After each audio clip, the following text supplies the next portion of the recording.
जय हिंद। कैसे हैं आप सभी? आशा करता हूँ सभी स्वस्थ और मज़े में होंगे। आज हम क्लास 10th का सेकंड चैप्टर देखने वाले हैं जिसका नाम है एसिड बेस एंड साल्ट।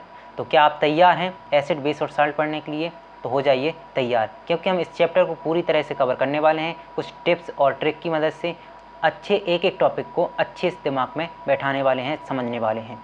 ठीक है, सबसे पहले आप जान लीजिए कि एसिड बेस और साल्ट को ही हम हिंदी में बोलते हैं अम्ल, क्षार और लवण, ताकि आपको आगे परेशानी ना हो, क्योंकि हम दोनों लैंग्वेज का यूज करने वाले हैं, हिंदी और इंग्लिश की। ठीक है, सबसे पहले हम बात करते हैं किसकी? एसिड की। तो व्हाट आर एसिड? एसिड क्या होते हैं? सोचिए आप, एसिड आपने कभी देखा है क्या? बोला आपने देखा है। ठीक है, उससे पहले जब हम इसकी डेफिनेशन बताएंगे, इसके बारे में बताएंगे, आप ये बताइए कि ऐसा चेहरा आप कब बनाते हैं? ऐसी कौन सी चीज़ खाते हैं आप कि ऐसा आपका चेहरा बन जाता है कि भाई अलग से चेहरा बन जाए, है ना? तो आप अगर इस बच्चे के मुंह में देखेंगे तो ये चेहरा कब बना रहे? इसके हाथ में क्या है? नींबू है। तो क्या एक नींबू एसिड है? तो आप बोलेंगे हाँ, मतलब आप ये पहले से जानते हैं कि एसिड क्या होते हैं, बस आपको ये पता नहीं था कि आप जो नींबू खाते हैं उसमें भी एसिड होता है। बाकी आपको पता है कि जो नींबू है, नींबू का स्वाद कैसा होता है? खट्टा होता है। तो पहली प्रॉपर्टी आपके पास में यही होगी कि जो एसिड होंगे वो कैसे होंगे? खट्टे होंगे। ठीक है, दूसरी बात बताइए आप। दूसरी बात आप देखेंगे, जब भी एसिड को हम पानी में डिजॉल्व करेंगे, ठीक है, जब भी एसिड को हम पानी में डिजॉल्व करेंगे तो ये H+ आयन को रिलीज़ करेगा। तो दूसरी इंपॉर्टेंट बात यही हो गई कि जब भी कोई भी एसिड होगा, चाहे कोई भी हो, मैं क्या बोलूँ, चाहे कोई भी एसिड हो, अगर आप उसको पानी में डिजॉल्व करेंगे तो वह H+ आयन को अलग कर देगा, H+ आयन को रिलीज करेगा। तो वो क्या कहलाएगा? एसिड कहलाएगा। तीसरी और इम्पोर्टेंट बात, लिटमस पेपर। अभी लिटमस पेपर क्या होता है इसके बारे में हम आगे स्लाइड में डिस्कस करेंगे। अभी आप बात ये याद रखिए कि हमारे पास में जो लिटमस पेपर होता है, ये दो प्रकार के लिटमस पेपर होते हैं।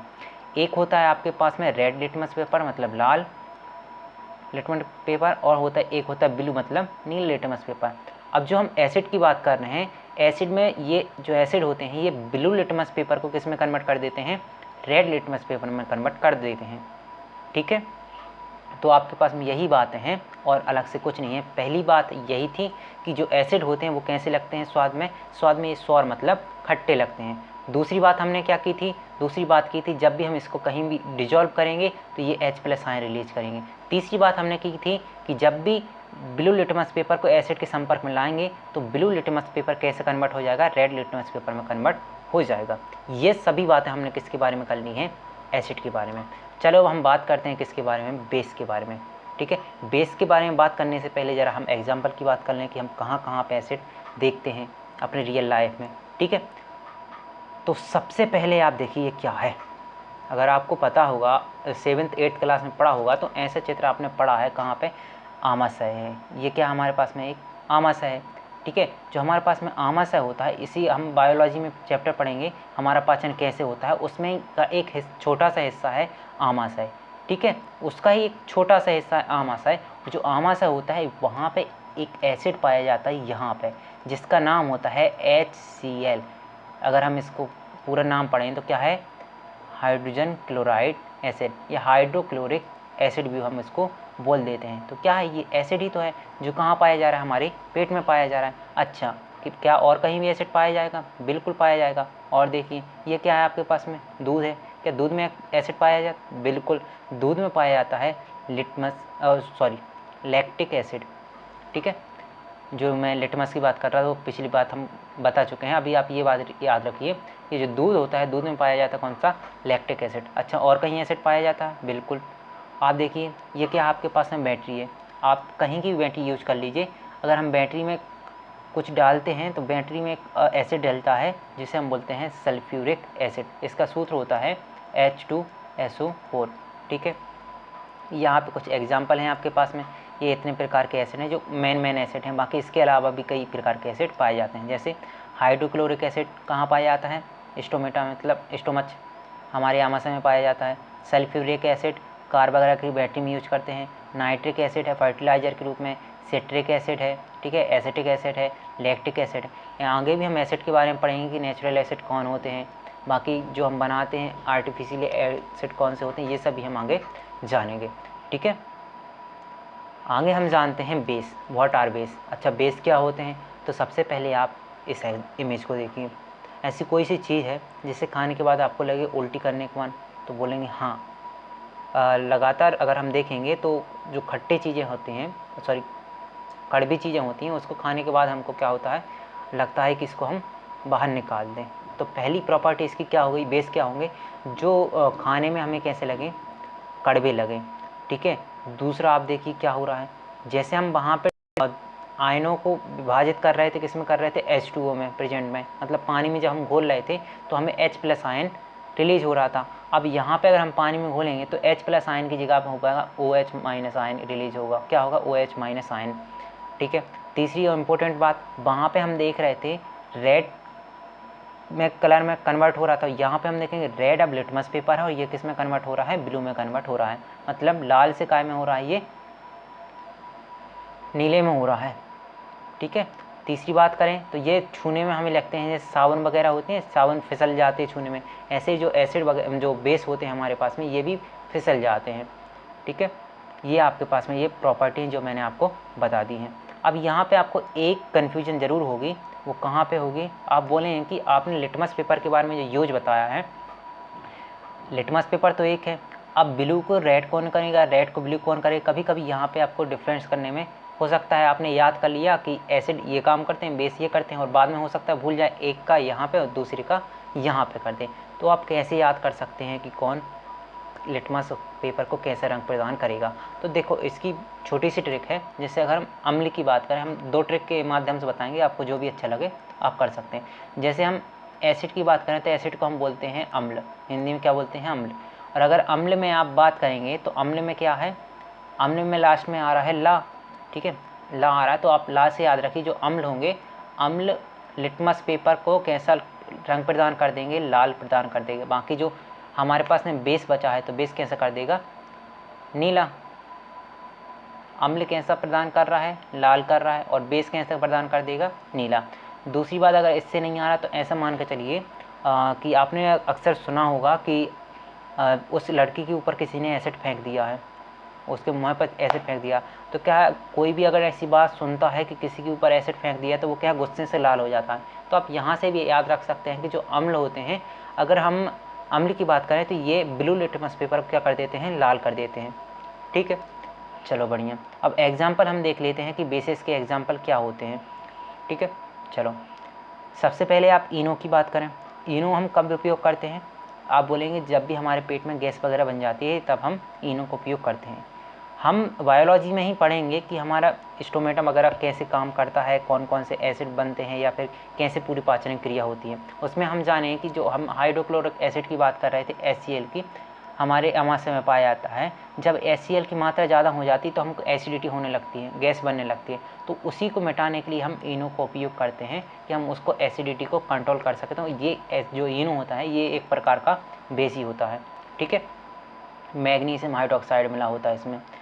दूसरी बात करें हम निरमा वगैरह की, तो जो निरमा वगैरह होते हैं इनमें भी क्या होता है, हमारे पास में एक प्रकार का बेस होता है। तीसरी बात करें हम वॉशिंग सॉप वगैरह की कोई भी हो, इसमें भी क्या होता है, बेस होता है। ठीक है, अगर हम बेकिंग सोडा की बात करें, बेकिंग सोडा का मतलब जो खाने वाला सोडा होता है, इसमें भी क्या होता है, बेस होता है। आगे बात करें, ये है आपके पास में टोटल जो अपने पास में बेस हम उपयोग करते हैं, कहाँ पे कौन सा करता है, ये वो बेस है। आप इसको एक बार देख लेना। ठीक है, अब जो एसिड और बेस की बात करें हम, तो एसिड और बेस जो है परिभाषा सब ने अपने अपने हिसाब से अलग अलग दी हैं। यहाँ पे हम एसिड की बात करने वाले हैं, एसिड के साथ में हम बात कर लेंगे कि बेस के बारे में भी क्या कहा है। ठीक है, तो सबसे पहले हम बात करते हैं आर्हेनियस की। ठीक है, तो आर्हेनियस ने एसिड के बारे में क्या कहा है और बेस के बारे में क्या कहा है, चलो हम इसको समझने की कोशिश करते हैं। ठीक है, ये वैज्ञानिक थे। अब इन्होंने क्या कहा, आर्हेनियस ने, इन्होंने कहा है कि अगर हम किसी भी एसिड को मान के चलो, एसिड ना मान के चलो, किसी भी सब्सटेंस को जो हमारे पास में लिक्विड, हमको जानना है एसिड है या फिर बेस है। ठीक है, हम पर्टिकुलर उसके बारे में बात नहीं करें कि एसिड है बेस है। अभी आप मान के चलिए हमें पता नहीं है कि ये एसिड है या फिर बेस है, बस हमें पता करना है कि एसिड है कि बेस है। तो हम क्या करेंगे, उसको हम पानी में डिजोल्व करेंगे। आर्हेनियस का कहना था कि अगर हम उसको डिजोल्व कर रहे हैं और हाइड्रोजन आयन को वह दे रहा है, डोनर है हाइड्रोजन आयन का, तो हम बोलेंगे ये कैसा एसिडिक इन नेचर है। और अगर कोई हाइड्रोजन आयन को ग्रहण कर रहा है, H+ आयन को क्या कर रहा है, रिसीव कर रहा है, तो हम बोलेंगे वो क्या हमारे पास में बेस है। तो आरएनएस की परिभाषा से आपको पता चल गया होगा, इन्होंने बोला कि अगर कोई H+ आयन जो है वह देता है वो क्या होगा, एसिड होगा, और H+ आयन को कोई लेता है तो वो क्या होगा, आप बताइए जल्दी, मैंने अब भी बताया है, वो क्या होगा, बेस होगा। ठीक है, दूसरी परिभाषा दी है ब्राउन्स लॉरी, ये दो वैज्ञानिक थे, एक साथ मिलकर इन्होंने परिभाषा दी है। अब देखो आरएनएस की इनने कॉपी कर ली, इनने बोला कि H+ आयन देने वाले, इन्हें बोला H+ ना करके इन्होंने बोला प्रोटॉन देने वाले, इन्होंने बोला जो प्रोटॉन देगा वो एसिड कहलाएंगे और जो प्रोटॉन लेगा वो बेस कहलाएंगे। चलो ठीक है, इसके बाद आते हैं लुईस। तो लुईस ने एक अलग से, जो देखो इन दोनों की तो एक सेम हो गई, इसने बोला H+ आयन तो इन्होंने बोला प्रोटॉन, उसी को इन्होंने H+ आयन बोला, उसी का नाम दे दिया केवल प्रोटॉन, बाकी अलग से इसमें याद करने की ज़रूरत नहीं है। बस इसके बाद आते हैं लुईस, तो इन्होंने थोड़ा करेक्शन किया और इन्होंने बोला कि जो इलेक्ट्रॉन को ग्रहण करेगा वो एसिड होगा और जो इलेक्ट्रॉन को देगा वो क्या होगा, बेस होगा। ठीक है, हम यहाँ पे ये परिभाषा देख चुके हैं तीनों की। ठीक है, अब एग्जाम्पल की बात है तो आप देख लीजिए, जैसे मान के चलिए हमारे पास में HCl है, HCl को हम डिजोल्व करेंगे, H अलग हो जाएगा, Cl अलग हो जाएगा, ये अलग हो रहा है तो क्या कर रहा है, ये दे रहा है, ये दे रहा है तो क्या होगा, ये एसिड हो गया। तो मतलब HCl एक प्रकार का क्या है, एसिड है। मान के चलिए हमारे पास में एक है NaOH। ठीक है, तो अब ये क्या है, जब H यहाँ से छोड़ेगा ये, तो H को ग्रहण कौन कर लेगा, ये OH ग्रहण करेगा तो ये H2O बन जाएगा, और जो Na है Cl के साथ में जुड़े आएगा NaCl बन जाएगा। तो यहाँ पे आप देखेंगे इसने क्या है, इसने हाइड्रोजन को ग्रहण किया है तो ये क्या हो गया आपके पास में, बेस हो गया है, और इसने हाइड्रोजन को त्यागा है तो ये क्या हो गया, एसिड हो गया। ठीक है, दूसरी हम बात करते हैं ब्राउन्स और लॉरी की। तो इन्होंने प्रोटॉन की बात की है, तो आप देखिए प्रोटॉन को ये दे रहा है। ठीक है, इन्होंने बात की थी इलेक्ट्रॉन पेयर्स की, तो यहाँ पे क्या है, माइनस चार्ज है इस पर, तो क्या है, इलेक्ट्रॉन एक्सेप्ट करेगा तो CO2 भी क्या हो जाएगा, एक प्रकार का एसिड हो जाएगा। दूसरी इम्पोर्टेंट बात याद रखिए, जब भी आप देखेंगे कि आपके पास में लग रहा है कि ऑक्सीजन की संख्या जो है 2 से अधिक है, या तो 2 है या 2 से अधिक है, तो वो भी मान के चलेंगे कि हम एक प्रकार का एसिड है। ये केवल बात तब है अप्लाई जब आपको पता ना चले कि एसिड है या बेस है, तो आप देख के पहचान सकते हैं कि जहाँ पे भी ऑक्सीजन की संख्या हमको ज़्यादा दिख जाए तो वो एक प्रकार का एसिड ही होगा। ठीक है, चलो आगे हम बात करते हैं इंडिकेटर की। अच्छा, अब इंडिकेटर क्या होता है, देखो इंडिकेटर जो होता है, इंडिकेटर की हम बोलते हैं सूचकांक। उससे पहले आप ये बात देखिए, ये इमेज को देखिए आप, क्या हो रहा है इसमें। ठीक है, ये फादर है, ये सन है, जो सन है क्या कर रहा है, वो इशारा कर रहा है किसी चीज़ की ओर, हो सकता है वो चॉकलेट हो सकता है वो इसकी मम्मी हो सकता है कोई और चीज़ हो, ये उसकी ओर इशारा कर रहा है और पापा को दिखा रहा है कि हमको कहाँ चाहिए, वहाँ जाना है, या फिर वो चीज़ मुझे चाहिए, या फिर यहाँ पे कोई भी चीज़ हो सकती है, ये उसके बारे में बताना चाहता है। ठीक है, हो सकता है जू गए हैं तो उसके बारे में दिखाना, मतलब केवल इतनी बात कर सकते हैं, इंडिकेट कर रहा है इसके पापा को कि वो चीज़ है जो स्पेसिफिक हम उसको दिखा रहे हैं, आप इसको देखिए। अब ये क्या चीज़ है तो वो हमें देखना है, तो हम कह सकते हैं जो इंडिकेटर होते हैं ये बताना की कोशिश करते हैं कि ये एसिड है या फिर बेस है। ठीक है, इंडिकेटर का काम क्या होता है, ये बताते हैं कि एसिड है ये बेस है। मतलब कह सकते हैं हम इंडिकेटर दूज केमिकल, मतलब ऐसे केमिकल होते हैं which help to detect nature of other chemical, जो अदर जो हमारे पास में केमिकल्स होते हैं, जैसे हमें पता करना है कि एसिड है कि बेस है, उनके नेचर के बारे में बताते हैं कि एसिड है, बेस है, या फिर दोनों ही नहीं है। ठीक है, तो इंडिकेटर का आप मतलब समझ चुके हैं कि ये ऐसे केमिकल होते हैं जो बता देते हैं कि ये एसिड है या फिर नहीं है, बेस है या फिर नहीं है। ठीक है, अच्छा अब हमें समझ में की बात ये है कि हम जो इंडिकेटर की बात करेंगे ये भी हम दो प्रकार से करेंगे। कितने प्रकार से करेंगे, दो प्रकार के। एक आता है हमारे पास में इंडिकेटर आता है ऑल्फैक्टरी इंडिकेटर। अच्छा, ऑल्फैक्टरी इंडिकेटर क्या होता है, ऑल्फैक्टरी इंडिकेटर का मतलब होता है कि ये जो है ये गंध के हिसाब से क्या करते हैं, जो गंध का मतलब क्या होता है, खुशबू। अब खुशबू ये चेंज करेंगे या नहीं करेंगे उसके हिसाब से हमें बताना है कि ये एसिड होगा या फिर बेस होगा। जैसे कुछ एग्जांपल हमारे पास में ओनियन है, वेनिला है और लौंग वगैरह है, ये क्या करते हैं स्मेल के हिसाब से। अगर ये देखो इनको अगर हम एसिड में डुबाएंगे, कोई भी एसिड होगा अगर उसमें हम डुबाएंगे तो इनकी स्मेल जैसी रहती है वैसी रहेगी, और बाई चांस अगर कोई बेस होगा उसमें इनको हमने डुबा दिया तो ये अपनी स्मेल को खो देंगे, मतलब जैसी इनकी खुशबू होगी वैसी नहीं होगी। ठीक है, ये तीन एग्जाम्पल हैं जो इम्पोर्टेंट है आपकी एनसीईआरटी में वही है। तो क्या होगा, अगर एसिड होगा तो इसकी स्मेल बरकरार रहेगी और अगर बेस होगा तो स्मेल अपनी खो देंगे। अब दूसरे प्रकार के इंडिकेटर जो होते हैं उन्हें हम बोलते हैं यूनिवर्स इंडिकेटर। ये क्या होता है, ये भी शो करते हैं कि नेचर कैसा एसिड है या बेस है, ऊपर से ये भी बता दें कितना एसिडिक है और कितना बेसिक है, कितना प्रबल है और कितना दुर्बल है। ठीक है। अच्छा, एग्जाम्पल इसके आपने देख सकते हैं, जैसे एग्जाम्पल हमने अभी एक लिटमस पेपर की बात की थी। ठीक है, लिटमस पेपर की बात की थी, वो भी एक प्रकार का यूनिवर्सल। ठीक है, ऊपर से हमारे पास में कई प्रकार के हैं, जैसे एक आपने फिनोप्थिलीन का नाम सुना होगा। ठीक है, ये सभी के बारे में हम आगे डिस्कस करने वाले हैं यहाँ पर। ठीक है, ये आपके पास में कुछ इंडिकेटर्स हैं। ठीक है, ये आपके पास में इंडिकेटर का नाम है। ये कलर के बारे में बताएगा कि एसिड में कलर कैसे शो करेगा, ये बेस के बारे में बताया कैसा बेस में कलर शो करेगा, और ये पीएच स्केल है। अच्छा, पीएच स्केल क्या होता है इसके बारे में हम आगे बढ़ेंगे। सबसे पहले आप देखिए मिथाइल ऑरेंज की बात कीजिए। मिथाइल ऑरेंज को अगर हम देखते हैं एसिड में, ठीक है, तो एसिड में मिथाइल ऑरेंज कलर कैसा होगा, रेड होगा, और बेस में इसका कलर कैसा होगा, येलो होगा। ऐसे ही लिटमस भी क्या करता है, एसिड में कलर चेंज करता है रेड में और बेस में करता है ब्लू। और फिनोप्थिलीन की बात करें तो ये एसिड में कलरलेस रहेगा, जैसा कलर है वैसा रहेगा, और अगर बेस मिला देंगे तो बेस कैसा हो जाएगा, ये कलर पिंक हो जाएगा। ठीक है, आगे हम बात करते हैं पीएच स्केल की। अच्छा, अभी तक हम बात कर चुके हैं, किस किस के बारे में बात कर चुके हैं, अभी हम बात कर चुके हैं एसिड क्या होता है, बेस क्या होता है और इंडिकेटर क्या होता है। अब ये पीएच स्केल कौन सी वाला है। अब देखो, हमने इससे जस्ट पहले पढ़ा है इंडिकेटर। ठीक है, इंडिकेटर क्या शो कर रहा है, कोई भी जो हमारे पास में केमिकल है वो एसिड है या फिर बेस है, ये शो कर रहा है। ऐसे ही जो पीएच स्केल होता है ये शो करता है कि जो हम एसिड या बेस है, ये शो करता है कि हम कैसे बता सकते हैं कौन एसिड है और कौन बेस है, या फिर कौन कितना ज़्यादा एसिडिक है और कौन कितना ज़्यादा बेसिक है, या फिर कौन कितना वीक एसिड है कौन कितना वीक बेस है। ठीक है, ये काम करता है पीएच स्केल का। तो पीएच स्केल यही करता क्या, to find the concentration of hydrogen ion present in solution a scale was develop which is called pH scale. जो हमारे पास में पीएच स्केल होता है ये मोस्टली हम बात करें तो हाइड्रोजन आयन पर ही काम करता है। अब अगर हाइड्रोजन आयन की संख्या ज़्यादा हुई, आप यहाँ पर देखिए हाइड्रोजन की संख्या, आप जो देख रहे हैं ये टार्च ब्लू ब्लू में देख रहे हैं, ये हाइड्रोजन आयन की संख्या पहले ज़्यादा थी, अब धीरे धीरे क्या हो रही है, कम हो रही है। तो हम बोलेंगे अगर हाइड्रोजन आयन की हमारे पास में संख्या ज़्यादा होगी तो हम बोलेंगे एसिड है, और हाइड्रोजन आयन की संख्या जैसे जैसे कम होती जाएगी हम बोल रहे हैं कि वीक एसिड होते चल रहा है, और जैसे हाइड्रोजन आयन की संख्या बिल्कुल कम होती जाएगी हम बोलेंगे कि बेस में बदल गया है।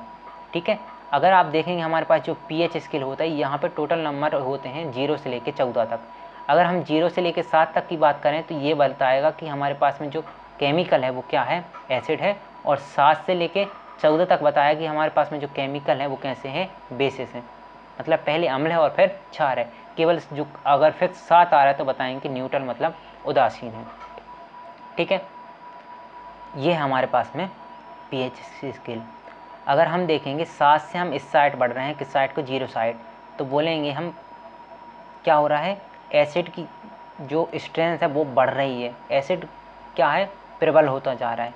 और अगर हम 7 से आगे बढ़ेंगे तो क्या हो रहा है, बेस प्रबल हो रहा है, क्षार प्रबल हो रहा है, और केवल 7 है तो हमारे पास में बोल देंगे हम उदासीन है, ना तो एसिड है और ना ही बेस है। ठीक है, आगे हम बात करते हैं कि हम रियल लाइफ जो हमारे पास में एक रियल लाइफ में हम कहाँ कहाँ पे एसिड और बेस के यूज करते हैं उसके बारे में हम कुछ देख लेते हैं। देखो, जब सबसे पहले हम बात करते हैं, अभी की थी हमने, ये क्या हमारे पास में बैटरी है, और बैटरी में हम केमिकल का जो एसिड का यूज करते हैं वो होता है H2SO4, सल्फ्यूरिक एसिड बोलते हैं। ठीक है, ये होता है लेमन, मतलब कि आपके पास में नींबू होता है, इसका एसिडिक मान कितना होता है, 2 होता है। सल्फ्यूरिक एसिड मान का होता है 0 के समथिंग होता है, 0.12। ठीक है, आप देखिए विनेगर का एसिडिक मान कितना होता है, 3। टमाटर का एसिडिक मान होता है 4। ठीक है, कॉफ़ी का होता है 5, दूध का होता है 6 दशमलव कुछ होता है। ठीक है, ब्लड का होता है 8, ये होता है डिस्टिल वाटर का, ये वाटर जो होता है डिस्टिल वाटर होता है। ठीक है, डिस्टिल वाटर कितना होता है, फिक्स 7, ना तो ये एसिड है और ना ही न्यूट्रल है। अगर देखो हम यहाँ की बात करें एक की, तो ये हमारे पास में HCl जो हमारे पास में आमाशय में पाया जाता है, और जो आमाशय में एसिड ज़्यादा हो जाती है उसको खाने के लिए हम जो टैबलेट का यूज करते हैं वो बेसिक होता है। ठीक है, जो हम सूप याद कर सोप होते हैं हमारे पास में नहाने वगैरह की, वो बेस होते हैं। ठीक है। जो हम अमोनिया वगैरह का सॉल्यूशन का उपयोग करते हैं वो भी क्या होता है, बेस होता है। बेकिंग सोडा का हम घर पे उपयोग करते हैं वो भी क्या होता है, बेस होता है। ठीक है, ये आप समझ गए कि कौन एसिड है कौन बेस है। अब बात आती है कि हमारे पास में कुछ एनसीईआरटी में ऐसे एग्जाम्पल भी दिए हुए हैं जो नेचुरल एसिड है। मतलब नेचुरल एसिड का मतलब क्या होता है, जो हमारे पास में प्रकृति में ही पाए जाते हैं, प्रकृति की देन है। अब ऐसे कौन कौन से एसिड हैं जो प्रकृति की देन है। सबसे पहले हम बात करते हैं नेचुरल एसिड में विनेगर। अब विनेगर में कौन सा एसिड पाया जाता है, ये पाया जाता है एसिटिक एसिड। दूसरी बात है एप्पल मतलब सेब में पाया जाता है मॉलिक एसिड। मिल्क में पाया जाता है लैक्टिक एसिड। टमाटर में पाया जाता है ऑक्जेलिक एसिड। अंगूर में पाया जाता है टार्टरिक। ठीक है, अंगूर के साथ में इमली भी मान के चलिए, इमली में भी पाया जाता है टार्टरिक। ठीक है, हमारे पास में लेमन क्या है, नींबू, नींबू में पाया जाता है सिट्रिक एसिड। ठीक है, बाकी अगर हम बात करें चींटी के डंक की तो इसमें पाया जाता है फॉर्मिक एसिड। अब अगर आपको ये याद नहीं हो रहा है तो इसके बारे में हम एक बहुत ही प्रेजेंटेशन के मामले बहुत ही छोटी सी ट्रिक बनाई थी, यहाँ कहीं आपको वीडियो मिल जाएगा ऊपर लिंक में, तो आप वहाँ से देख सकते हैं कि हम इन एसिड को याद कैसे कर सकते हैं। जैसे एक दो एग्जांपल मैं आपको बता देता हूँ कि हम कैसे याद कर सकते हैं। जैसे मैंने वहाँ पे बताया था कि पिछली मतलब अगर आप वीडियो देखेंगे उसमें कि एप्पल क्या होता है, एप्पल को हिंदी में क्या बोलते हैं। जैसे मान के चलिए आपके पास में एप्पल का ठेला लगा हुआ है, ठीक है, आप बोलेंगे सेब का मालिक कौन है, तो आप यहाँ से मालिक से याद कर सकते हैं क्या, सेब में क्या पाया जाता है, मॉलिक एसिड। ठीक है, अब जैसे आपने चींटी वगैरह को कहाँ, चींटी जब काटती है तो क्या सका हार्म करती है। ठीक है, हार्म करती है तो आप क्या करते हैं, हार्म करती है तो आप बोल सकते हैं हार्म से याद कर सकते हैं फॉर्मिक एसिड होगा। ठीक है, ठीक है, ऐसे बहुत से एग्जाम्पल की तरीके से हमने आपको बताया था कि आप नेचुरल एसिड कर सकते हैं, तो आप वहाँ से देख सकते हैं। अब ये वीडियो ज़्यादा लंबी ना हो इसलिए हम आगे टॉपिक को कवर करेंगे। ठीक है, अब यहाँ पे एक और इम्पोर्टेंट टॉपिक आ जाता है कि एसिड रेन क्या होती है। अच्छा, एसिड रेन, एसिड रेन को ही हम बोलते हैं अम्ल वर्षा। क्या बोलेंगे, इसको ही हम बोलते हैं अम्ल वर्षा। तो आखिर अम्ल वर्षा क्या होती है, चलिए सोचिए आप, फिर मैं बताता हूँ। देखिए, अम्ल वर्षा की अगर हम बात करें, देखो अम्ल वर्षा, बरसात को आप जानते हैं, बरसात क्या होती है, बरसात होती है जब बादल पानी को ऊपर से नीचे की ओर फ्लो करते हैं। पानी ऊपर से नीचे आ रहा है तो आप क्या बोलेंगे, बरसात। अभी मौसम कैसे चल रहा है, बरसात का मौसम चल रहा है, तो पानी क्या गिर रहा है, जब बादलों से पानी गिरता है उसी को हम बोलते हैं बरसात। और ऊपर से ये बोल रहा है अम्ल, तो क्या अम्ल भी ऊपर से गिर रहे होंगे, जब अम्ल ऊपर से गिर रहे होंगे तो इसी को हम बोल देते हैं अम्ल वर्षा। तो अब इम्पोर्टेंट बात ये आ जाती है कि बादलों में अम्ल कैसे पहुंच रहा है, कोई अम्ल तो ले नहीं गया होगा, बादलों में अम्ल आ कहाँ से रहे हैं। तो चलिए हम उसी प्रोसेस को समझते हैं कुछ ऐसे। देखो यहाँ पे अगर आप देखेंगे क्या हो रहा है उसको आप ध्यान से देखिए। इमेज में आप अगर इमेज में देखिए, ये आपके पास में मान के चलिए ट्रक है, ठीक है, यहाँ से ये पॉल्यूशन कर रहा है, क्या निकाल रहा होगा, ये निकाल रहा होगा कार्बन मोनोऑक्साइड, सल्फर डाइऑक्साइड। ठीक है, ये आपके पास में कई प्रकार की फैक्ट्री लगी हुई हैं, ये भी कई प्रकार के पॉल्यूटेंट निकालती, कई प्रकार का वायु प्रदूषण करती है। जब ये प्रदूषण इकट्ठा होता है तो यह क्या होता है, धीरे धीरे ऊपर चला जाएगा। अब जैसे ऊपर जाएगा तो ये मान के चलिए ये ऊपर बादल हो रहे हैं, ये प्रदूषण मान के चलिए यहाँ पे इकट्ठा हो गया। अब जैसे ही बारिश ऊपर से ये गिरेगी बारिश, तो यह मान के चलिए यहाँ पे SO4 है हमारे पास में एक, क्या है ये, एसिड ही तो है। हमने बोला था कि जहाँ पे आपको ऑक्सीजन लिखा है NO3 है, क्या है, एसिड ही तो है। ठीक, कार्बन मोनोऑक्साइड क्या जहरीली गैस है। जब हमारे पास में वाटर इनके साथ में क्रिया करेगा, जैसे यहाँ पे वाटर इसके साथ में क्रिया कर रहा है, फिर इसके साथ में क्रिया कर रहा है, तो क्या है, पहले नाइट्रिक एसिड बन गई, फिर सल्फ्यूरिक एसिड बन गई, ऐसे कई प्रकार के हार्मफुल एसिड बन जाते हैं। ठीक है, जब इसके साथ वाटर मिलता है और फिर बरसात होती है तो इसी वर्षा को हम बोल देते हैं अम्ल वर्षा। ठीक है, क्लियर है आपके पास में एसिड रेन क्या है। तो हम आगे बढ़ते हैं, बढ़िया। देखिए, अब हम कुछ केमिकल प्रॉपर्टीज़ के बारे में बात करते हैं कि एसिड और बेस की केमिकल प्रॉपर्टीज़ क्या होती हैं। सबसे पहले आप बात करिए केमिकल प्रॉपर्टीज़ क्या है। तो केमिकल प्रॉपर्टीज़ से बात आप इतनी सी याद रखिए, केमिकल प्रॉपर्टीज़ का मतलब होता है कि कोई भी एसिड है या बेस है किसी अन्य धातु के साथ या किसी अन्य केमिकल के साथ कैसे क्रिया कर रहा है और क्या बना रहा है, उसी पूरी प्रक्रिया को हम बोलेंगे केमिकल प्रॉपर्टीज़। मतलब किसके साथ ये कैसे रिएक्ट करेगा और क्या बनाएगा, उसी को समझना है केमिकल प्रॉपर्टीज़। ये क्या बना रहा है उसको हम अच्छे से समझेंगे और फिर जानने की कोशिश करेंगे कैसा बन रहा है और हमेशा ऐसा बनेगा या फिर नहीं। ठीक है, ठीक है, चलते हैं तो हम देखते हैं इनकी केमिकल प्रॉपर्टीज़। सबसे पहले हम केमिकल प्रॉपर्टीज़ में क्या देखेंगे, हम देखेंगे reaction of acid and base with metal. तो हम सबसे पहले देखने वाले हैं, क्या देखने वाले हैं, हम देखने वाले हैं कि जब या तो एसिड होगा या बेस, ठीक है, अम्ल या क्षार की, हम मेटल मतलब किसी भी धातु से क्रिया करने वाले हैं कि जब ये धातु से किसी भी धातु से क्रिया करेगा तो क्या बनाएगा। ठीक है, सबसे पहले आप देखिए, या तो हम एसिड लेंगे या फिर लेंगे बेस। एसिड या बेस में हम कराएंगे मेटल की क्रिया, मतलब मेटल कोई भी हो सकता धातु। तो जब भी एसिड या बेस की मेटल से क्रिया होगी तो सबसे पहले एक साल्ट मतलब लवण बनेगा और एक हाइड्रोजन आयन रिलीज हो जाएगा। आप यहाँ पे एग्जांपल में देख सकते हैं, हमारे पास में एक रिएक्शन है, आप देखेंगे Zn। Zn क्या है, हमारे पास में एक धातु है, ठीक है। H2SO4 हमने अभी बताया था, आपके पास में क्या है, आप जल्दी से बताइए, आपके पास में हमने बताया था एसिड है, बोलेंगे आप, ठीक है। अब क्या हो रहा है यहाँ पे, Zn जो है, ये देखो Zn है, तो यहाँ पे आ गया ये Zn और इसके SO4 को लेकर ये चला गया, SO4 को लेकर चला गया। अब जो इसके साथ में सल्फर डाइऑक्साइड जो भी था, हम सल्फाइड जो होता, उसके साथ में जो H जुड़ा था, अब बेचारा वो अकेला रह गया, तो वो अकेला रह जाएगा और अलग हो जाएगा।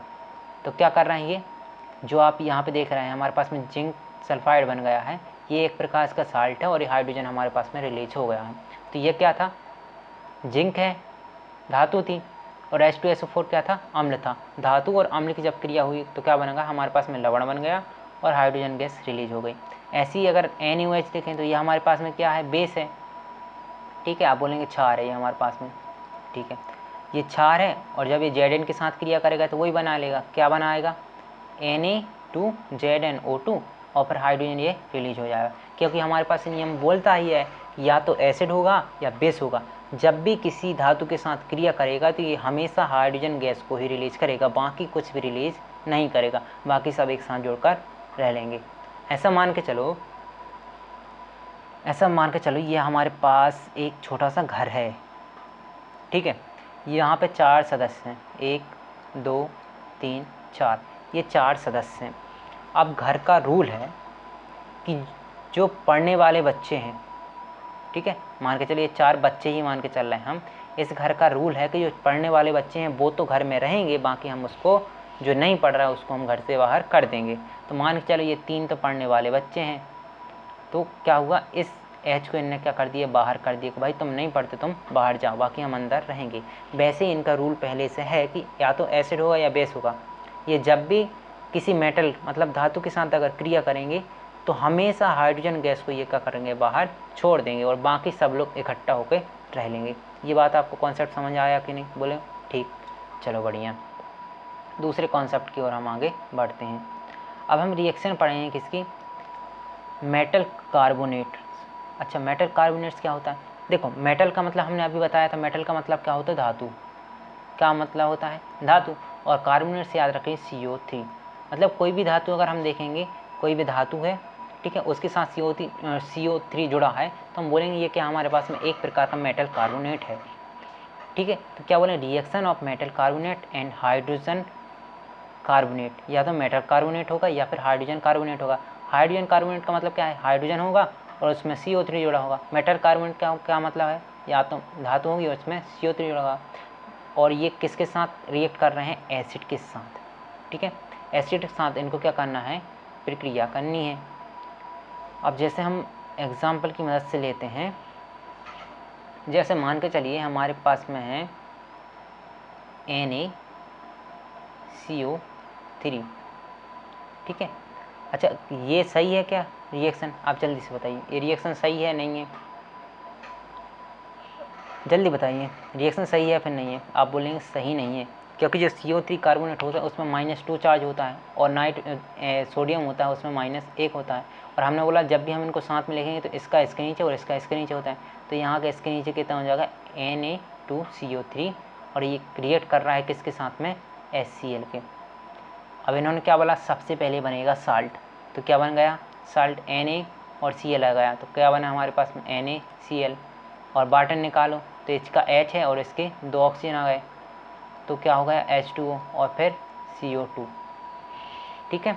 तो हम कह सकते हैं कि जब भी एसिड और मेटल कार्बोनेट का रिएक्शन करेंगे तो सबसे पहले हम बनाएंगे साल्ट, फिर बनेगा वाटर और फिर बनेगा कार्बन डाइऑक्साइड, चाहे कोई भी हो। ठीक है, दूसरा कॉन्सेप्ट आप याद रखिए। जैसे हमारे पास में यहाँ था Na2CO3 प्लस HCl के साथ इसने क्रिया की तो पहले एक लवण बना लिया, फिर इसने जल का त्याग किया और फिर कार्बन डाइऑक्साइड का। ऐसे ही हमारे पास में है NaHCO3, इसका नाम है सोडियम बाइकार्बोनेट। ये भी जब HCl के साथ क्रिया करेगा तो क्या बनाएगा, NaCl मतलब कोई लवण बनाएगा, फिर पानी को और कार्बन डाइऑक्साइड को रिलीज करेगा। तो आपको इसमें कौन सी बात याद रखनी जो इम्पोर्टेंट है, तो यहाँ पे इम्पोर्टेंट एक ही बात है, तो वो है कि जब भी हम किसी भी मेटल कार्बोनेट के साथ एसिड के रिएक्शन करेंगे तो हमारे पास में एक वाटर मॉलिक्यूल और एक कार्बन डाइऑक्साइड मॉलिक्यूल जरूर निकलेगा, वाटर और कार्बन डाइऑक्साइड निकलेगा, और बाद में जो भी बचता है हम उसको अलग लिखेंगे। या फिर हम कह सकते हैं वाटर भी बनेगा, कार्बन डाइऑक्साइड बनेगी और साल्ट का मतलब लवण भी बनेगा। ये चीज़ें कुछ ऐसी हैं, आपको याद रखना ज़रूरी है, अगर नहीं रखेंगे तो हो सकता है आप गलत भी कर दें। ठीक है, ध्यान रखिए इसको। आगे हम बात करते हैं reaction of metal oxide with acid. अच्छा, मेटल ऑक्साइड क्या होता है? अब मेटल ऑक्साइड का मतलब होता है आपके पास में कोई मेटल होगा, जैसे मान के चलिए आपके पास में मेटल है जिंक। ठीक है, जिंक आपके पास में एक धातु है। अब ऑक्साइड बोल रहे हैं तो इसमें ऑक्सीजन जुड़ा होगा, तो ये क्या होगा, जिंक ऑक्साइड, मेटल ऑक्साइड होगा। तो यहाँ पे आपके पास में NaO भी हो सकता है। ठीक है, बढ़िया। यहाँ पे आपके पास में पोटेशियम ऑक्साइड भी हो सकता है, मतलब ऑक्साइड आपके पास में कुछ भी हो सकता है।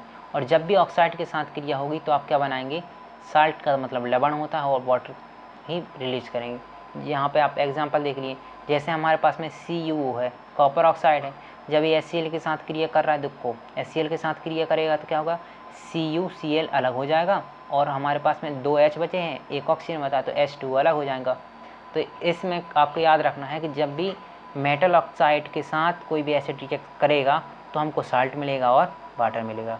तो अभी तक हम क्या क्या पढ़ चुके हैं उसको हम एक बार रिवीजन कर लेते हैं एसिड के बारे में। तो सबसे पहले हमने क्या पढ़ा था, सबसे पहले हमने पढ़ा था एसिड होगा, एसिड किसके साथ रिएक्ट कर रहा था, जल्दी बताइए। जब एसिड किसके साथ रिएक्ट कर रहा था, जब हाइड्रोजन दे रहा था, एसिड मेटल के साथ रिएक्ट कर रहा था और हाइड्रोजन दे रहा था। जैसे हमारे पास में एसिड था Zn था, ठीक है, और HCl के साथ रिएक्ट कर रहा था, तो क्या बना रहा था, ये बना था ZnCl बनाएगा और हाइड्रोजन इसने रिलीज कर दी। दूसरी रिएक्शन हमने पढ़ी थी कार्बोनेट के बारे में।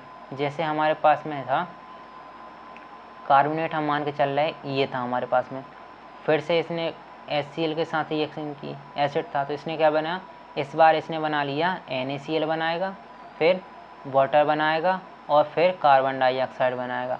और तीसरी एग्जांपल हमने पढ़ाई है ऑक्साइड के बारे में।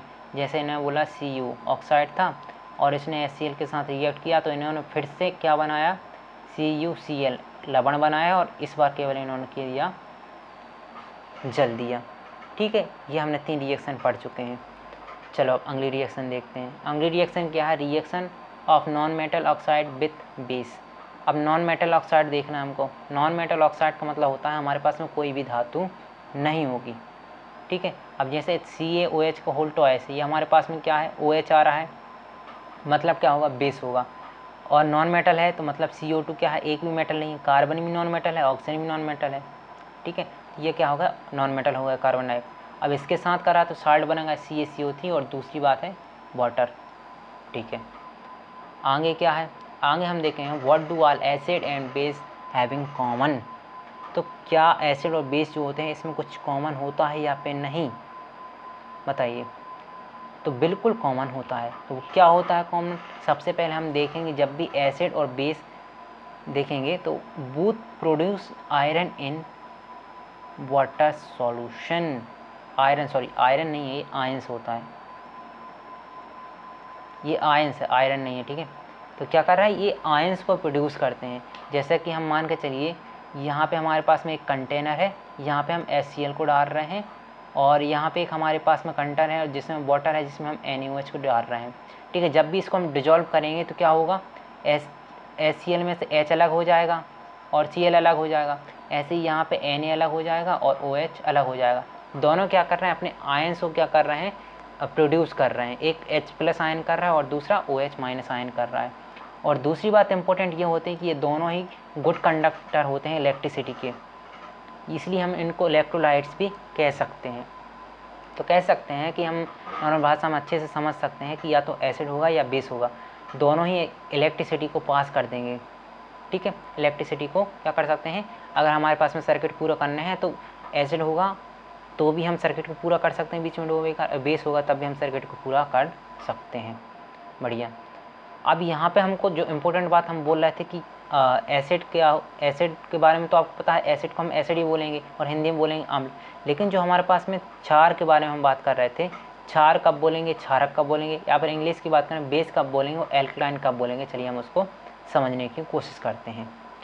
ठीक है, देखो क्या बोल रहे हैं ये, bases which can be dissolve in water to furnish OH minus ion are term as alkali. मतलब क्या हुआ इसका, इसका मतलब हुआ कि ज़रूरी नहीं है कि सभी के सभी जो बेसिस होते हैं वो वाटर में डिजॉल्व हो जाएं।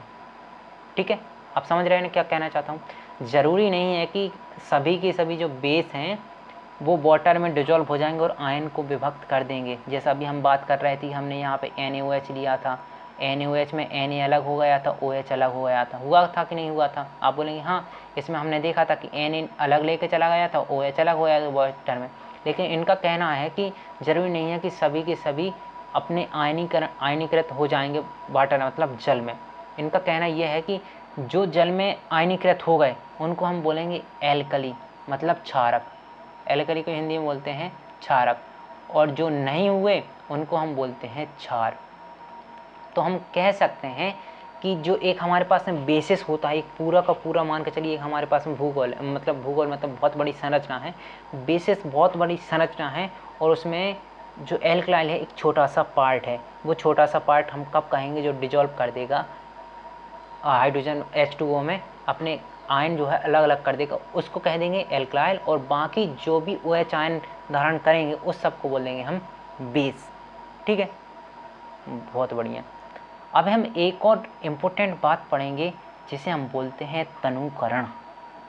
तनुकरण या डाइल्यूशन। अच्छा, तनुकरण डाइल्यूशन क्या होता है, तनुकरण डाइल्यूशन का मतलब होता है डाइल्यूट करना। अब डाइल्यूट कैसे करेंगे या तनु कैसे कहेंगे, ऐसे मान के चलिए कि आपके पास में दूध है।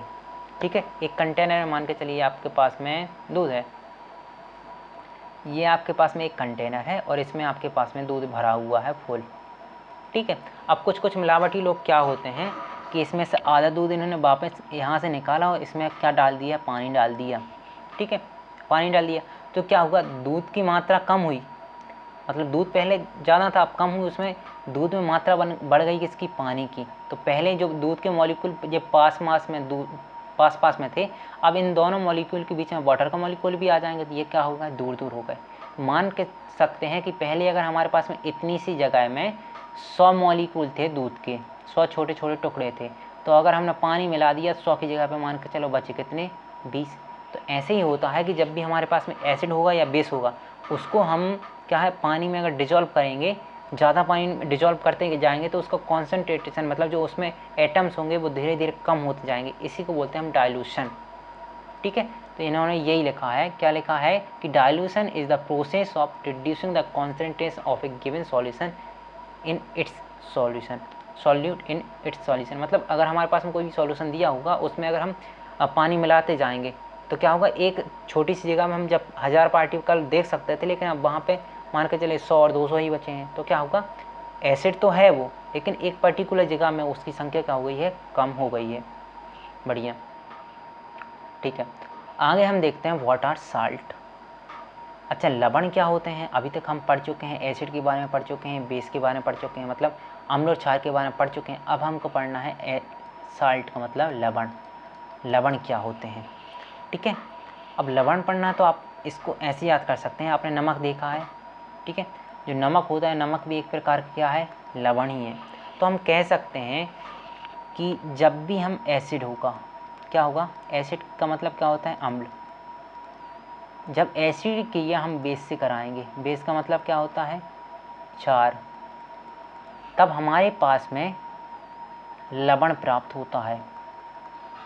लवण का मतलब क्या होता है, साल्ट प्राप्त होता है, और साथ में हमारे पास में वाटर मॉलिक्यूल भी प्राप्त होता है। तो हम कह सकते हैं जब एसिड और बेस आपस में क्रिया करते हैं तो साल्ट और वाटर बनाते हैं। ठीक है, अब साल्ट का निर्माण कैसे होता है ये तो आपको पता चल गया। अच्छा, तो यहाँ पे आपने एक डाउट आ रहा होगा आपको कि ये कहीं ना कहीं आपने सुना होगा, तो आपने एक प्रक्रिया का नाम सुना होगा, प्रोसेस का नाम सुना होगा, न्यूट्रलाइजेशन, या फिर इसी को हम बोल देते हैं उदासीनीकरण अभिक्रिया। उदासीनीकरण अभिक्रिया जो होती है वो इसी प्रोसेस को बोलते हैं। किसको बोलते हैं? जब एसिड और बेस संयोग करते हैं और लवण और जल को बनाते हैं। ठीक है, ये रहे हमारे पास में कुछ टाइप ऑफ एसिड। अच्छा, ये टाइप ऑफ एसिड कैसे हो गए हमारे पास में? अब देखो, हमने एक बात आपको बताई थी जब पीएच स्केल हम पढ़ा रहे थे कि जो हम राइट साइड पढ़ रहे थे, जैसे मान के चलिए हमारे पास में 7 है, ये हमारे पास में क्या है 7 है, और इस साइड क्या था 0 था, और इस साइड था हमारे पास में 14। इस साइड को अगर हम बढ़ रहे थे तो हम बोल रहे थे इस साइड को हमारे पास में एसिडिक मतलब स्ट्रॉन्ग हो रहा है एसिड, और इस साइड हम बढ़ रहे थे तो क्या हो रहा था बेस स्ट्रॉन्ग हो रहा था। तो वही है, अगर मान के चलिए हमारे पास में यहाँ पे 1 नंबर पे कोई एसिड है तो वो क्या होगा स्ट्रॉन्ग एसिड है, कोई 6 नंबर पे क्या होगा वीक एसिड है, अगर कोई 8 नंबर पे है तो क्या हो गया वीक बेस हो गया, और कोई यहाँ पे 14 नंबर पे बोलेंगे स्ट्रॉन्ग क्या हो गया बेस हो गया। उसी के हिसाब से अगर हम रिएक्ट करेंगे तो उसके हिसाब से हमें कुछ प्रकार के साल्ट प्राप्त होते हैं, उसको हम देख लेते हैं। अब देखो, मान के चलो स्ट्रॉन्ग एसिड हमारे पास में प्रबल अम्ल है, ठीक है, और प्रबल क्षार है, तो ये क्या है न्यूट्रल साल्ट, मतलब जो हमारे पास में साल्ट मतलब जो लवण प्राप्त होगा वो उदासीन प्राप्त होगा। कैसा होगा? उदासीन प्राप्त होगा, ना तो वो अम्ल के गुण रखेगा और ना ही क्षार के, और साथ में वाटर तो बनेगा, ये आपको याद रखना ही है। दूसरी बात याद रखेंगे हम, जब स्ट्रॉन्ग एसिड मतलब प्रबल अम्ल रखेंगे और वीक बेस मतलब क्या है कमज़ोर, या फिर हम कह सकते हैं दुर्बल क्षार रखेंगे, तो क्या किसके गुण धारण करेगा? अच्छा, स्ट्रॉन्ग कौन होता है? जो स्ट्रॉन्ग होता है उसके गुण धारण करेगा। तो हम बोलेंगे जो हमारे पास में लवण बनेगा, लवण कैसा होगा एसिडिक नेचर होगा, मतलब अम्लता के गुण रखेगा। कौन रखेगा? जो लवण होगा वह अम्लता के गुण रखेगा। अगर हम इसका उल्टा कर दें कि जो हमारे पास में बेस था, बेस को हम स्ट्रॉन्ग रखते हैं और जो एसिड है एसिड को वीक रख दें, तो क्या होगा? तो हमारे पास में जो साल्ट बनेगा वो प्रॉपर्टी किसकी रखेगा? बेसिस, मतलब क्षारीय प्रकृति का साल्ट होगा। और हम जो अभी यूज करते हैं, जैसे हमारे पास में जो नमक हम खाते हैं वो किस होता है? न्यूट्रल होता है, ना तो एसिडिक होता है और ना ही बेसिक प्रॉपर्टी रखता है। ठीक है, ये आपको यहाँ तक आपको समझ आ गया होगा। चलिए हम आगे देखते हैं कुछ। अब यहाँ पे हम जो अभी बता रहे थे आपको, क्या बता रहे थे, जो हम खाने का यूज करते हैं नमक, उसको ही हम बोलते हैं टेबल साल्ट। तो आपसे पूछ सकता है कभी कभी जो साधारण नमक होता है उसको ही हम टेबल साल्ट बोलते हैं, या तो आपको टेबल साल्ट के नाम से पूछेगा या बोलेगा साधारण नमक। तो साधारण नमक का सबसे पहले आप नाम बताइए, तो आप क्या बोलेंगे? साधारण नमक का नाम होता है सोडियम क्लोराइड। और सूत्र की बात करें, सोडियम मतलब Na होगा और क्लोराइड का मतलब क्या होगा? Cl। तो NaCl क्या होगा हमारे पास में? टेबल साल्ट होगा। अच्छा, ये NaCl कैसे बनता है? तो NaCl बनता है प्रबल क्षार और प्रबल अम्ल की मदद से। NaCl, तो Na जो है Cl को लेकर चला जाएगा और वाटर मॉलिक्यूल अलग निकल जाएगा। तो हम बोल सकते हैं कि जो हमारे पास में प्रबल क्षार है, क्या है हमारे पास में प्रबल क्षार है, और हमारे पास में प्रबल ही अम्ल है। जब प्रबल क्षार और प्रबल अम्ल आपस में क्रिया करेंगे तब बनाएंगे उदासीन लवण, और ये जो हम वही लवण है जो हम अभी उपयोग करते हैं साधारण घर में टेस्ट बनाने के लिए। ठीक है। अच्छा, अब एक और नाम सुना होगा आपने कास्टिक सोडा का। ठीक है। अच्छा, ये कास्टिक सोडा क्या होता है और कैसे बनता है उसको हम देख लेते हैं। जो कास्टिक सोडा होता है इसको हम बोलते हैं सोडियम हाइड्रोक्साइड। तो यहाँ से आप याद रखिए सोडियम से क्या होगा Na, हाइड्रोक्साइड का मतलब होता है OH। ये नाम इसलिए मैं बता रहा हूँ क्योंकि यहाँ से आपको डायरेक्ट नाम पूछ लेते हैं कि सोडियम हाइड्रोक्साइड का फॉर्मूला बताइए, मतलब कैसे आप इसको लिखेंगे, या फिर सोडियम हाइड्रोक्साइड नहीं पूछेगा, डायरेक्ट में आपसे बोलेगा कि भाई कास्टिक सोडा का फॉर्मूला बताओ, हमको नहीं पता, तो आपको बताना होगा कास्टिक सोडा किसे बोलते हैं? सोडियम हाइड्रोक्साइड NaOH को बोलते हैं। अच्छा, ये बनता कैसे है? तो ये बनता है जो NaCl अभी हम देख रहे थे साधारण नमक, जब साधारण नमक को हम पानी के साथ में रिएक्ट कराते हैं तब हमारे पास में बनता है NaOH। ठीक है। और क्लोरीन गैस इसमें रिलीज हो जाएगी और हाइड्रोजन गैस इसमें रिलीज हो जाएगी। अब ये आप जो यहाँ पे प्रोसेस देख रहे हैं ये वही प्रोसेस है जिसमें से हम क्या कर रहे हैं NaCl डाल रहे हैं, तो उसमें क्लोरीन गैस यहाँ से अलग हो जाएगी और यहाँ पे जो कंटेनर है यहाँ पे हमारे पास में NaOH प्राप्त हो जाएगा। ठीक है। और ये पूरी की प्रक्रिया जो हम इलेक्ट्रिसिटी पास करके ही कराते हैं, तो हम कह सकते हैं when electricity is passed through an aqua solution of sodium hydroxide. ठीक है, एक्वा सॉल्यूशन का मतलब होता है जो हमारे पास में सोडियम क्लोराइड होता है NaCl। NaCl को हमने एक्वा सॉल्यूशन का मतलब NaCl को हमने वाटर के साथ रिएक्ट कर दिया, मतलब वाटर के साथ में इसको हमने डिजोल्व कर दिया होगा, फिर उसमें हमने क्या किया, इलेक्ट्रिसिटी को प्रवाहित किया होगा। तो ये इन्होंने बोला है कि 8 component to form sodium hydroxide. तो ये क्या करते हैं, सोडियम हाइड्रोक्साइड मतलब कास्टिक सोडा बन जाता है, और इस प्रोसेस को ही बोलते हैं क्लोर एल्कली प्रोसेस, क्लोर क्षार प्रक्रिया बोलते हैं। तो आपसे पूछ सकता है कि अच्छा ये बताइए क्लोर क्षार प्रक्रिया के माध्यम से आप किस चीज़ का निर्माण करते हैं, तो आप बोलेंगे कि हम क्लोर क्षार प्रक्रिया के माध्यम से कास्टिक सोडा अर्थात सोडियम हाइड्रोक्साइड का निर्माण करते हैं। ठीक है, चलिए अब यूज की बात करें, हम इसका यूज कहाँ कहाँ करते हैं कास्टिक सोडा का। तो देखो कास्टिक सोडा जो है इसी का उपयोग हम करते हैं कहाँ पे, जो आप सोप यूज करते हैं साबुन नहाने में, जो आप कपड़े धोने में यूज करते हैं डिटर्जेंट, वहाँ पे भी इसका उपयोग करते हैं। जो पेपर वगैरह बनते हैं, जो आप अभी लिखाई कर रहे हैं लिखने के लिए, वहाँ पे भी हम इसका यूज करते हैं। और आर्टिफिशियल फाइबर बनाने के लिए भी हम इसका यूज करते हैं। किसका, कास्टिक सोडा NaOH का। चलो बढ़िया। अब आता है हमारे पास में ब्लीचिंग पाउडर। अच्छा ये ब्लीचिंग पाउडर क्या होता है, जो ब्लीचिंग पाउडर होता है इसका काम भी मोस्टली हम क्या करते हैं, कपड़े धोने वगैरह के लिए ही करते हैं, या सॉरी ब्लीचिंग जो पाउडर होता है इसका हम जो रंग वगैरह होता है उसको उड़ाने के लिए उपयोग करते हैं। अच्छा ये कैसे बनता है, देखो अभी हम देख रहे थे हमारे पास में क्या निकल रहा था, CaOH का होल टू एच क्या था हमारे पास में, ये CaOH का होल टू एच मतलब Ca से क्या हो जाएगा आपका पास में कैल्शियम, OH से क्या हो जाएगा हाइड्रोक्साइड। जो हमारे पास में कैल्शियम हाइड्रोक्साइड होगा, अच्छा कैल्शियम हाइड्रोक्साइड आपके पास में कहाँ से प्राप्त होगा, तो देखो आपने एक सूत्र पढ़ा होगा CaO, ये होता है कैल्शियम ऑक्साइड, और जब ये वाटर के साथ रिएक्ट करता है तो ये बनाता है कैल्शियम हाइड्रोक्साइड। अब इस कैल्शियम हाइड्रोक्साइड को क्लोरीन से हम क्रिया कराएंगे। अच्छा हम क्लोरीन से प्रक्रिया कहाँ से और क्लोरीन कहाँ से लें, अभी आपको पिछला याद होगा कि हम जब कास्टिक सोडा बना रहे थे तो यहाँ पे एक रिलीज हुआ था क्लोरीन, उसी को हमने स्टोर कर लिया है, और यहाँ पे हम इसको क्या करना है, यहाँ पे इसको हम मिलाएंगे क्लोरीन को, तो यहाँ पे आपके पास में बन जाएगा CaOCl2, इसी को बोलते हैं हम ब्लीचिंग पाउडर। ठीक है, तो इसका यूज कहाँ पे करेंगे, ऑक्सीडाइजिंग एजेंट के रूप में करेंगे। ठीक है, ऑक्सीडाइजिंग एजेंट क्या होता है, ऑक्सीजन को प्रोवाइड कराते हैं ये। ठीक है, और दूसरी बात ये क्या करते हैं, जो आपके जो कपड़े वगैरह में दाग वगैरह लग जाते हैं या फिर हमें कलर निकालना होता है कपड़ों का, वहाँ पे भी इसका उपयोग कर सकते हैं। ठीक है, इसी को हम रंजक चूर्ण भी कहते हैं हिंदी में। आगे हम बात करते हैं बेकिंग सोडा।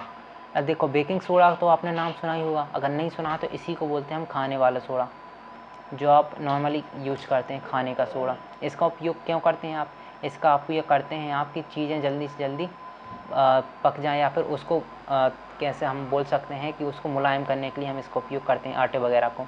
जो जलेबी वगैरह बनती हैं उसको पहले से छोड़ दें कि नरम सा हो जाए आटा। ठीक है, इसी को बोलते हैं हम सोडियम बाइकार्बोनेट। इसका सूत्र क्या होता है, सोडियम है तो आप लिखेंगे Na, बाई है मतलब H है, कार्बोनेट है मतलब C होती है, ये होगा इसका सूत्र। अच्छा ये कैसे बनेगा, NaCl आपको पता है, NaCl क्या था आपके पास में, साधारण नमक था, उसकी प्रक्रिया हम कराएंगे, साधारण नमक को घोलेंगे किसमें, जल में। ठीक है, फिर उसमें हम क्या कार्बन डाइऑक्साइड से क्रिया करेंगे और फिर बाद में अमोनिया से क्रिया कराएंगे, तब जाके आपके पास में अमोनियम क्लोराइड बन रहा है, इसको अलग कर देंगे और हमारे पास में प्राप्त होगा क्या, NaHCO3 मतलब सोडियम बाइकार्बोनेट। अब इसका यूज कहाँ कहाँ करेंगे, तो सबसे पहला यूज हम करते हैं एंटासिड। अच्छा ये एंटासिड क्या होता है, अभी हमने बताया था कि आपके पास में जो यहाँ पे क्या है, आपके पास में आमाशय है। ठीक है, आमाशय में यहाँ पे भरा है, आपके पास में क्या है, HCl भरा हुआ है। HCl की मात्रा ज़्यादा होगी तो आपके पास में क्या बन जाएगी, गैस बन जाएगी। ठीक है, इस गैस को कम करने के लिए, जो गैस बन रही है इसी को बोलते हैं हम एसिडिटी, तो इसको कम करने के लिए हम बेकिंग सोडा का उपयोग कर सकते हैं। ठीक है, दूसरा हम इसका उपयोग कर सकते हैं to make baking powder, baking powder को बनाने में कर सकते हैं। इसका ही उपयोग हम केक वगैरह में करते हैं, बेकरी वगैरह में। ठीक है, वहाँ पे भी हम इसका उपयोग कर सकते हैं। चलो आगे हम देखते हैं बासिंग सोडा। अब बासिंग सोडा का मतलब क्या, बासिंग सोडा का मतलब होता है जो आप कपड़े धोते हैं उसके लिए, इसको ही बोलते हैं बासिंग सोडा को सोडियम कार्बोनेट। सोडियम कार्बोनेट का मतलब क्या है, सोडियम मतलब क्या होगा Na, और कार्बोनेट का मतलब क्या होगा, कार्बोनेट का हमने बताया CO3। ठीक है, CO सॉरी CO3। ठीक है, सोडियम कार्बोनेट, अब इसका हम अभी बताएंगे फॉर्मूला कैसा होगा। Na2CO3 कैसा होता है आपको भी पता होगा, ठीक है। ये CO3 में 2 की पावर होती है, 2 यहाँ पे आ गई, इसका 1 होता है, यहाँ पे 1 ही रहेगा, तो यहाँ पे Na2CO3 बन जाएगा। अब ये कैसे बनता है, तो ये क्या करता है, Na2 जो CO3 होता है वह पानी के साथ अगर रिएक्ट करेगा 10 मॉलिक्यूल, तब जाके ये बासिंग सोडा बना लेता है। तो हम कह सकते हैं the chemical nature of bleaching powder is sodium carbonate, ठीक है। अभी सोडियम कार्बोनेट कैसा होता है अभी हम जस्ट आपको बताएंगे केमिकल नेचर कैसा होता है इसके पास में। जैसे हमने अभी 1 मिनट हम निकालते हैं, अभी आपको बता ही देते हैं आपको। जैसा कि हमारे पास में मान के चलो क्या था हमारे पास में, ये हमारे पास में NaHCO3 सोडियम बाइकार्बोनेट है। ये आप बोलेंगे क्या है आपके पास में, खाने का सोडा है, खाने का सोडा। जो खाने का सोडा होता है अगर हम इसको हीट कर दें, क्या कर रहे हैं, हीट कर दें, तो ये बना लेता है CO3 सोडियम कार्बोनेट। यही होता है, जब ये सोडियम कार्बोनेट होता है, ये जब जल से क्रिया करेगा H2O से के 10 मॉलिक्यूल से, तब जाके ये बनाएगा NaCO3.10H2O। इसी को बोलते हैं हम बासिंग सोडा, मतलब कपड़े धोने वाला सोडा, कपड़े धोने वाला सोडा। देखो ये बताने का मेन मकसद ये है कि आपको ये ज्ञात हो जाए कि किसका सूत्र क्या होता है और वो कैसे बनता है, ठीक है। अब बाकी इसके यूज की अगर आप बात करेंगे तो इसका यूज हम क्या करते हैं, ग्लास बनाने में कर सकते हैं, सोप बनाने में कर सकते हैं, पेपर इंडस्ट्री में कर सकते हैं, ठीक है। और भी कई ऐसे होते हैं, जैसे परमानेंट हार्डनेस और वाटर को मिटाने में भी कर सकते हैं, रिमूव के लिए, ठीक है। आगे कोई टॉपिक हमारे पास में अब है प्लास्टर ऑफ पेरिस। यहाँ पे एक लास्ट टॉपिक है, इसको हम देख लेते हैं। प्लास्टर ऑफ पेरिस, इसी को हम बोलते हैं POP, प्लास्टर ऑफ पेरिस।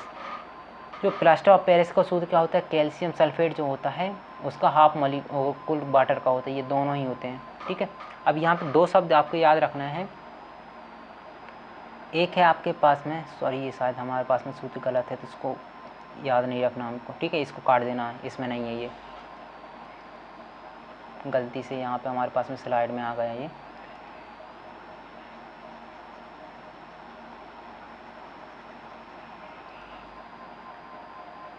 यहाँ तक आपको याद रखना है, POP is prepared by heating gypsum at 373 kelvin on heating its loses water molecule and become calcium sulphate, ठीक है। ये क्या करता है, जैसे हमारे पास में जिप्सम होता है, जिप्सम का सूत्र होता है CaSO4 2H2O। ये हमारे पास में जिप्सम का सूत्र होता है। जब हम इसको हीट कर देते हैं, हीट का मतलब क्या होता है, गर्म करते हैं, तब जाके ये करता है अपने मॉलिक्यूल वाटर मॉलिक्यूल को रिलीज कर देता है, केवल हाफ वाटर मॉलिक्यूल बचता है। इसी का नाम होता है हमारे पास में क्या, POP। और इसका उपयोग हम कहाँ कर सकते हैं, इसका उपयोग हम मूर्ति वगैरह बनाने में कर सकते हैं, इसका उपयोग हम प्लास्टर वगैरह के लिए कर सकते हैं, जो हाथ में चढ़ जाता है उसके लिए, ठीक है। तो क्या होता है, जिप्सम को हम जब हीट करते हैं तब उससे बनता है हमारे पास में POP, ठीक है। यहाँ हमारे पास में पूरा चैप्टर ख़त्म हो गया है। एक एक हमने क्वेश्चन को देख लिया, कौन कौन से टॉपिक आते हैं वो सभी हो गए। बाकी अगर कुछ रहता है और बाकी आपके पास जो अभ्यास में प्रश्न पत्र होगा उसमें से कोई क्वेश्चन अलग से आता है तो उसके बारे में हम अलग से सेपरेट वीडियो बना लेंगे। तब तक के लिए जय हिंद। और बाकी अगर कोई भी जानकारी चाहिए आपको तो नीचे व्हाट्सएप की लिंक है ग्रुप की, आप उसमें ज्वाइन कर सकते हैं।